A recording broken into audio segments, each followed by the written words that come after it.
So how significant are those changes that are announced today?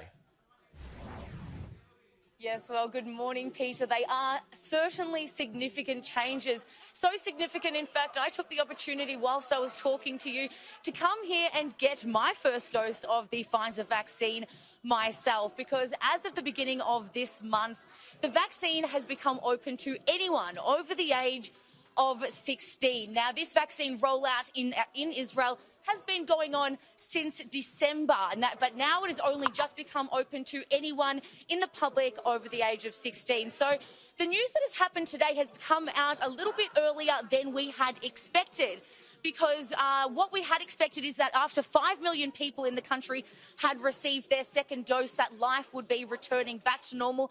But the Cabinet has just announced today that for anyone who receives the 2 doses of the Pfizer vaccine will be able to be allowed to go in as of this Sunday into gyms, bars, restaurants, sporting events or any form of cultural centre, including museums.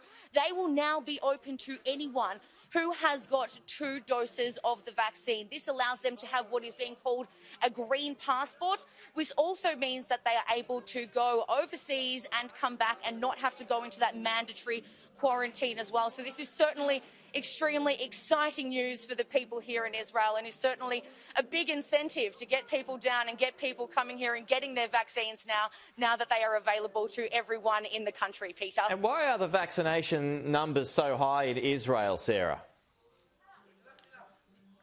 Well, the vaccination rollout started back in December, and they were given at the start to the country's most vulnerable. That's Israel's most elderly and those with pre-existing health conditions. Now, as they were becoming available, they were going out for people by age groups, but there has been a lot of pushback from people, I must add, and people not wanting to get these vaccines. And that is coming from the religious communities. Of course, there are the ultra-Orthodox communities here in Israel, of course, which do tend to listen to their religious leaders. There are some rabbis here in Israel which are suggesting that they don't get their vaccine. So the government are having a lot of trouble having to deal with battling against these religious communities, not even just the ultra-Orthodox, but also within the Arab sectors as well, who have little faith and are somewhat suspicious of Jewish leadership, and also are a little bit reluctant to get their vaccines too. So these are some of the battles that they are now having. We are seeing a 20,000 person drop in the amount of vaccines that we are getting at the moment. There was a vaccine rollout was coming out at a very heavy pace when the vaccine started back in December, but now that they've become open to everyone, these numbers have slowed down and the vaccine rollout is losing a little bit of momentum.